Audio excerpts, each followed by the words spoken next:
नमस्कार, bullet news देख रहे हैं आप और मैं हूं राजकुमार पाठक। आज का दिन बेहद महत्वपूर्ण है क्योंकि आज ही हमारे देश के वो शहीद जिन्हें आज देश याद कर रहा है, भगत सिंह, राजगुरु, सुखदेव, जिन्हें भुलाया नहीं जा सकता। और हमारे साथ मुद्दे पर बात करने के लिए खास करके आज का ये जो दिन विशेष है, इस पर अपनी बात अपनी वक्ता के रूप में रखे हैं अतुल अंजान जी। हमारे साथ में है कम्युनिस्ट पार्टी के महासचिव रहे हैं सर। आज जो है हमारे जो देशभक्त रहे हैं, शहीद हुए, आज भी कहीं ना कहीं राजनीति हो रही है। इस पर क्या कहेंगे? किस तरीके से आज जो माहौल बना हुआ है, क्या कहेंगे इस पर? देखिए, राजनीति करना लोगों का पेशा है। कुछ लोगों का वो अगर कहीं विवाह समारोह में भी जाते हैं तो राजनीति करने लगते हैं। सवाल राजनीति का नहीं है। आज हमारी देश की आज़ादी की लड़ाई के लिए और उसको परवान चढ़ाने के लिए, उसमें वैचारिक योगदान देने के लिए, अंग्रेज शासन व्यवस्था को चुनौती देते हुए फांसी के तख्ते को चूमने वाले शहीद आजम भगत सिंह, सुखदेव, राजगुरु की आज शहादत दिवस है। 23 मार्च 1931 को लाहौर के जेल में अंग्रेज़ों ने हमारे इन क्रांतिकारियों को फांसी के तख्ते पर चढ़ा दिया था। ये बात समझने की ज़रूरत है कि भगत सिंह सिर्फ एक क्रांतिकारी ही नहीं थे, वो एक विचार थे। जेल में रहते उन्होंने लिखा, क्रांति के लिए खूनी लड़ाइयाँ अनिवार्य नहीं हैं और न ही उसमें व्यक्तिगत प्रतिहिंसा के लिए कोई स्थान है। वह बम और पिस्तौलों का संप्रदाय नहीं है। क्रांति से हमारा अभिप्राय है अन्याय पर आधारित मौजूद समाज व्यवस्था में आमूल परिवर्तन। ये विचार देखिए, और उसी के लिए फांसी के तख्ते पर चढ़ गए। आज भी देश में गांधी जी के बाद और तमाम क्रांतिकारियों को लेकर के सबसे ज़्यादा आशा का संचार और देश प्रेम का संचार नौजवानों में, बूढ़ों में, बुजुर्गों में, महिलाओं में, किसानों में, नौजवानों में, मजदूरों में अगर पैदा होता है तो भगत सिंह, सुखदेव, राजगुरु, शहीद आजम भगत सिंह और उनकी संस्था Hindustan socialist Republican army association, जिसके नेता पंडित चंद्रशेखर आज़ाद थे, अशफाकुल्ला थे, पंडित राम प्रसाद बिस्मिल थे, ठाकुर रोशन सिंह थे, राजेंद्र लाहिड़ी थी।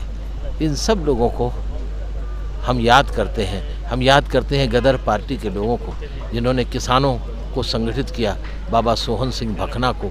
हम याद करते हैं स्वामी सहजानंद सरस्वती को, सोहन सिंह भकना को, जिन्होंने किसानों को संगठित करके अखिल भारतीय किसान सभा के माध्यम से गांव, खेत, खलिहान के लोगों को हमारी राष्ट्रीय आज़ादी में जोड़ा था। तो इसलिए उनकी शहादत को मनाने का मतलब है हम अपनी विरासत को याद करते हैं। आज के इस घटाटोप अंधेरे में जब सांप्रदायिक और संकीर्णता और जातिवाद की राजनीति चलाई जा रही हो, धार्मिक कट्टरतावाद फैलाया जा रहा हो, ऐसे दौर में भगत सिंह और उनके साथियों को, हिंदुस्तान सोशलिस्ट रिपब्लिकन एसोसिएशन को याद करना, उनकी कुर्बानी को याद करना, आज 16 साल की उम्र में फांसी के तख्ते पर चढ़ जाने वाले इसी बिहार के मुजफ्फरपुर ज़िले में हम उन क्रांतिकारी को याद करते हैं। तो इससे याद करते हैं कि हमारी आज़ादी बरकरार रहे।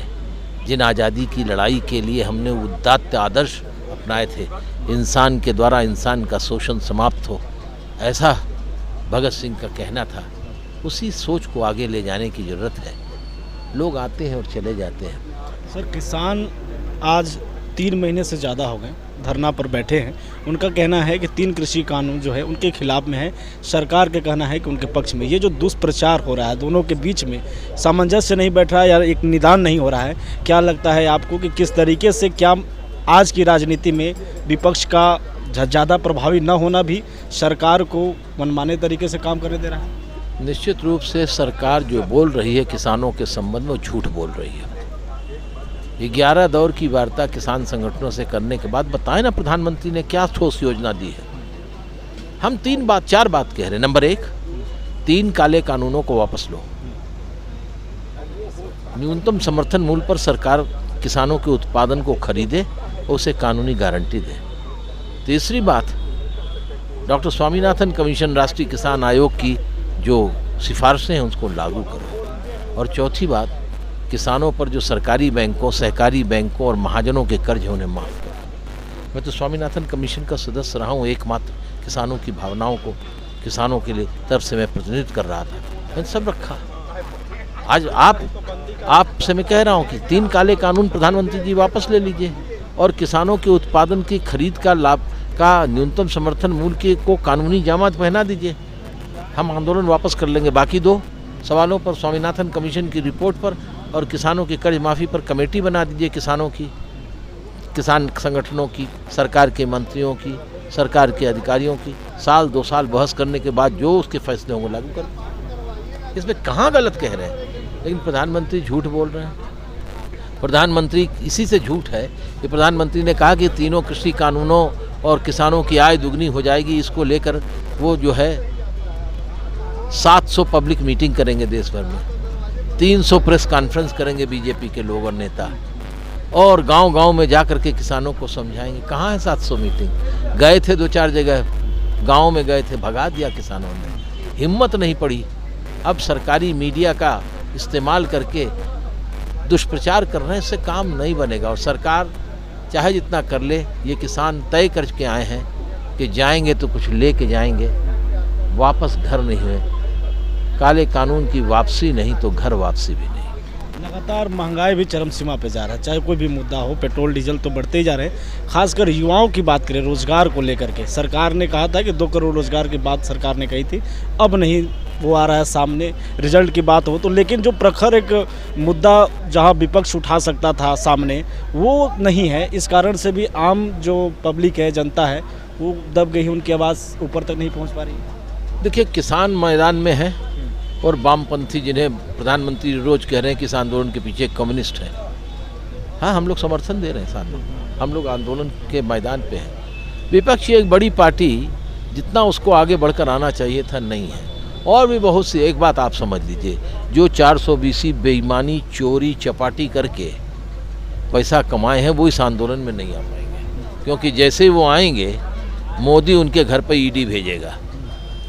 तो इसलिए अतुल कुमार अंजान साहब बोलता है तो हमारे पास तो नहीं आएगा।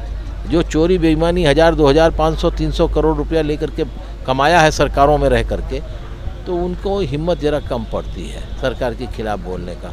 हम तो आप जानते हैं देश में सबसे ज़्यादा हम मोदी की नीतियों के आलोचक हैं और बोलते रहते हैं और लोग सुनते भी हैं।